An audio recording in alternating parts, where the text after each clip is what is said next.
Before the rain, before the sky split open and the deep gave up its waters, there were dreams.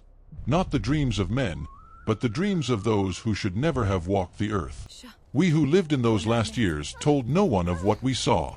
We only watched the giants from the far ridges, where the smoke of their fires rose like pillars in the evening, and we whispered to our children that the night belonged to them and not to us.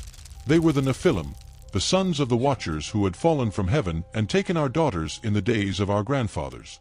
They were taller than 4 men standing upon one another. Their footsteps cracked the dry earth. Their voices, when they spoke aloud, made the small stones tremble in the dry beds of the wadis.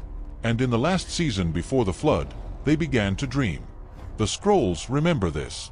The fragments later pulled from the caves above the salt sea, the dry leather we now call the Book of Giants, preserve what no other writing dared to keep. We of that time only whispered. We did not put ink to it. But the scribes of Qumran, centuries later, copied what had been carried forward in trembling, and so the dreams of the giants survived the waters that erased everything else we had built. The first to dream was Hayah, the younger son of Shemahaza, who had been chief among the Watchers.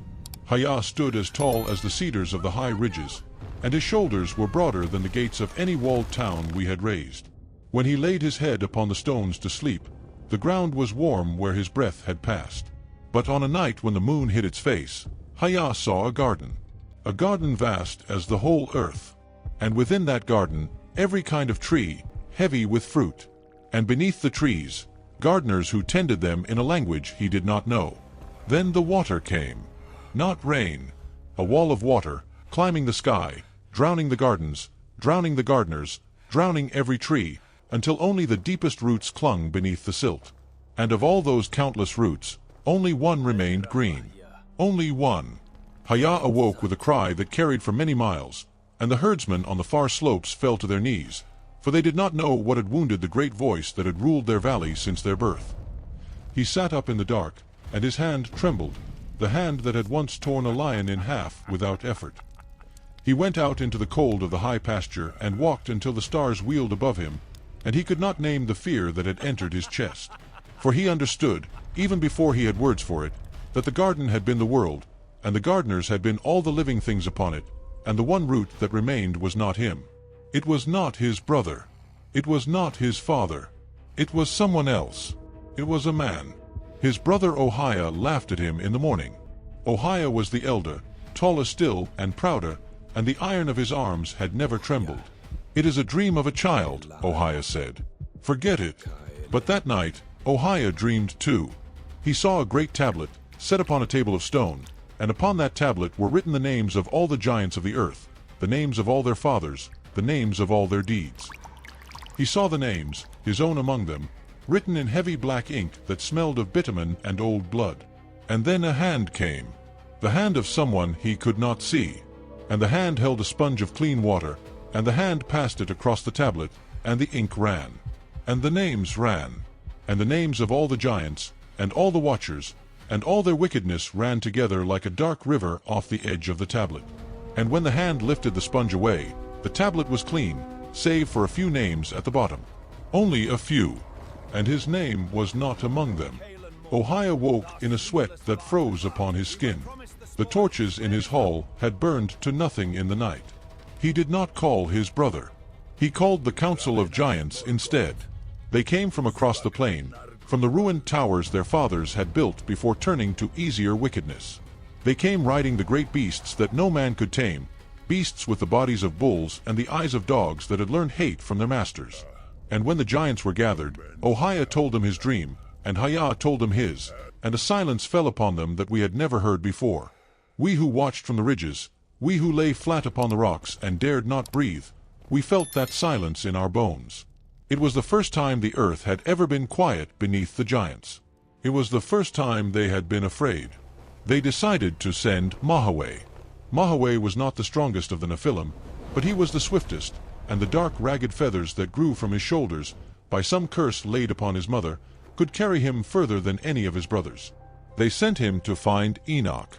For Enoch alone among men had walked with the Watchers before their fall, and Enoch alone among men had not died, but had been taken by the High Ones into the place where dreams are read. Mahaway flew over the deserts and over the dry seas. He flew until his wings bled.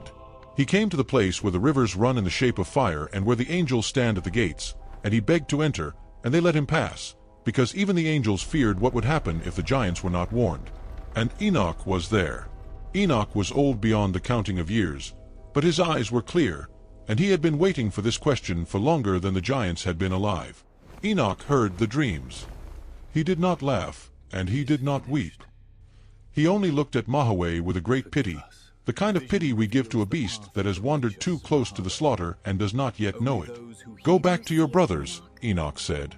"Go back and tell them that the dream of Hayah is the dream of the earth itself. The garden is the earth, and the trees are all that lives, and the gardeners are the angels who did not fall. The water is the water that is coming, the water that is already coming. And the root that remains green is one man, one righteous man, and from his house a new tree will grow, and the giants will not be part of that tree, and the watchers will not be part of that tree, for the tree is for those who never crossed the line that was drawn." Mahaway shook. Enoch continued, "And the dream of Ohia is the dream of memory. The tablet is the record of heaven, the writing of every name. The hand is the hand of judgment. The water is again the water that is coming. And the names that remain at the bottom are those who will live through it. Your name is not there, son of Shemihaza. Your brother's name is not there. None of your kind will be there. The waters are coming to wash you from the page of the world." Mahaway flew back. We who watched from below saw a dark shape cut across the moon.